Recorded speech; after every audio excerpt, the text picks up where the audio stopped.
আসসালামু আলাইকুম। আমি মোহাম্মদ খালিদ হোসেন বলছি সাভার গান্ধারিয়া থেকে। সাভার গান্ধারিয়ায় আমাদের এই প্রজেক্টের নাম হচ্ছে সাভার লেক সিটি। তো সাভার লেক সিটির লোকেশনটা হচ্ছে ঢাকা আরিচা হাইওয়ে।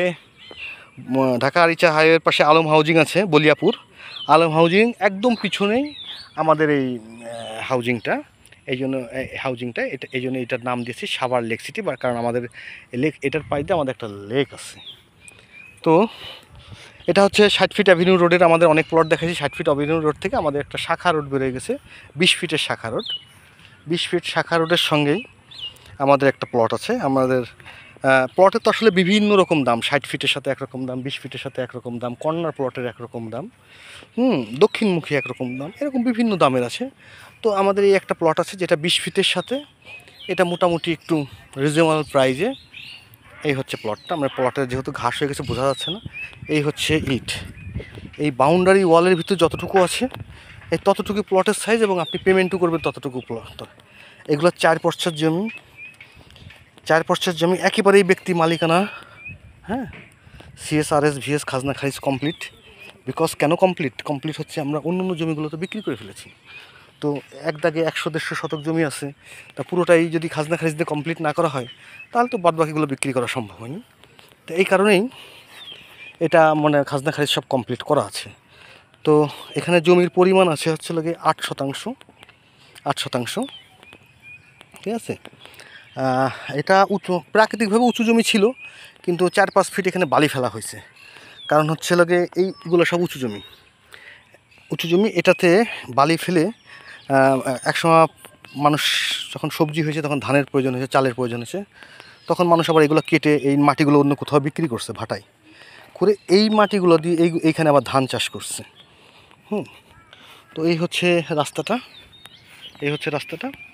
তো এখানে জমির পরিমাণ হচ্ছে 8 শতাংশ, 4 পর্চার জমি ব্যক্তি মালিকানা থেকে রেজিস্ট্রি করতে হবে, এবং বাউন্ডারি ওয়ালের ভিতরে যতটুকু আছে ততটুকু।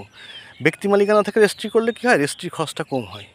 যারা হাউজিংয়ের প্লট কিনেছেন বা কিনবেন বলে ভাবতেছেন, তারা খোঁজখবর নিয়ে দেখছেন হাউজিংয়ের প্লটের একটু দামটা বেশি।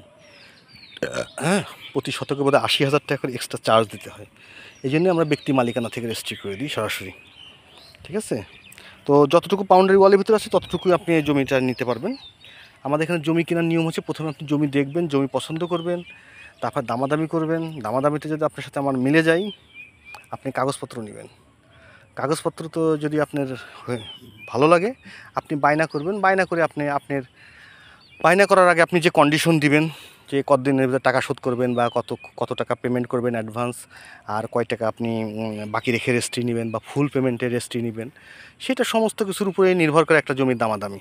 হ্যাঁ, দামাদামি শুধু আসলে এইভাবে না, দামাদামিটা আপনি কয় টাকা বাকি রাখতে চাচ্ছেন, কত টাকা মানে কত দিনের মধ্যে আপনি রেজিস্ট্রি নেবেন, কত সব কিছু মিলেই আসলে জমির দামাদামিটা হয়। তো এই হচ্ছে জমিটা। তো যারা এই জমিটা নিতে চান, আমরা এখন একটা ধারণা রকম প্রাইস দেবো। তারপরে ওই যে বললাম না, আপনি একবার রেজিস্ট্রি নেবেন, আপনি 1 মাসের মধ্যে রেজিস্ট্রি নেবেন, আপনি 5 মাসের মধ্যে রেজিস্ট্রি, সেগুলোর মধ্যে অনেকটা দামাদের একটা ডিফারেন্স থেকে যায়। তো এই কারণে আমরা একটা ধারণা দিয়ে দিই, তারপরে এই হয়ে যায়। এখানে জমির পরিমাণ আছে 8 শতাংশ। প্রতি শতাংশের দাম পড়বে 7 লক্ষ টাকা করে। এটা কিন্তু খুব শীঘ্রই দাম বেড়ে যাবে, কারণ আমাদের এটা সোলিং টোলিং হয়ে যাচ্ছে। তো প্রতি শতাংশের দাম পড়বে হলো 7 লক্ষ টাকা করে। এটা হচ্ছে জুন 2025।